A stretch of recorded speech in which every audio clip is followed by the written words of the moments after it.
السلام عليكم ورحمة الله وبركاته، اخواتنا حبايبنا، ازيكم عاملين ايه؟ يا رب تكونوا بخير. معلش بقى، احنا بقالنا فترة ما بننزلش فيديوهات عشان طبعا الدنيا كانت بايظة شوية ورمضان وضغط الشغل وكده. بس رجعنا لكم تاني ان شاء الله اقوى من الايام اللي فاتت كلها، وهنظبط الدنيا مع بإذن الله. يعني هنظبط الدنيا مع بعض جامد قوي. طبعا كان جاي لنا من الناس اللي متابعينا آه ايه احسن حاجة تفرشها للحمام في الطاجن، يعني ان هي تبيض. عشان طبعا الحمام جات لنا شكاوي كتير ان الناس كانت بتتكلم ان البيض بيتكسر والحمام بيقوم من على الحصى عشان الطاجن بيسقع.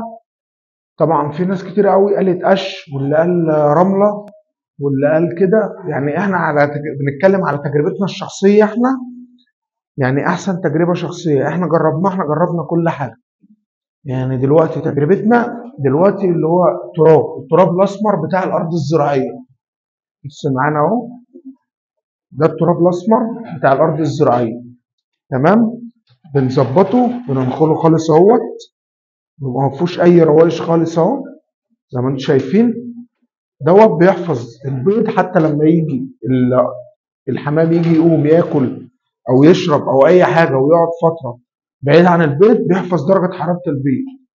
ده احسن حاجه ان شاء الله تحطها. اكيد كلنا عندنا اراضي زراعيه حوالين مننا قريبه مننا، بنسبة مليون في المية هتلاقي أراضي جنب منك. انزل أي أرض وجيب شوية تراب ناعم زي كده، برضك بينفع للتحديق، بنحطه للحمام بياكل منه عادي، مفيش أي مشكلة. يعني الحمد لله احنا مجربينه. طبعا الناس اللي بتتكلم ليه، يعني مفيش ليه مش الرملة بتسخن وبتسقع بسرعة فبتبوظ الدنيا معاك. تمام. والقش بيلم حشرات.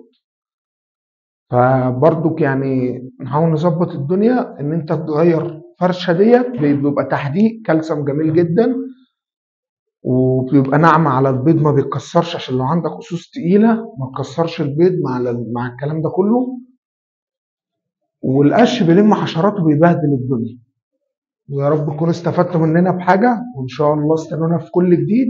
واي حد محتاج حاجه يسال، واحنا تحت امره في اي سؤال يخص الحمام، علاجات، آه ازاي تجوز الذكر مع النتايه، ازاي تعمل اي حاجه في مجال الحمام، وعايز تبدا مشروع الحمام، احنا برضو هندلك. احنا ما بنبيعش حمام، ما بنطلبش من حد فلوس ولا حاجه. احنا بنعمل دوت لله. وان شاء الله استنونا في كل جديد. وما تنساش اللايك والشير، ونظبط الدنيا مع بعض ان شاء الله. تحت امركم.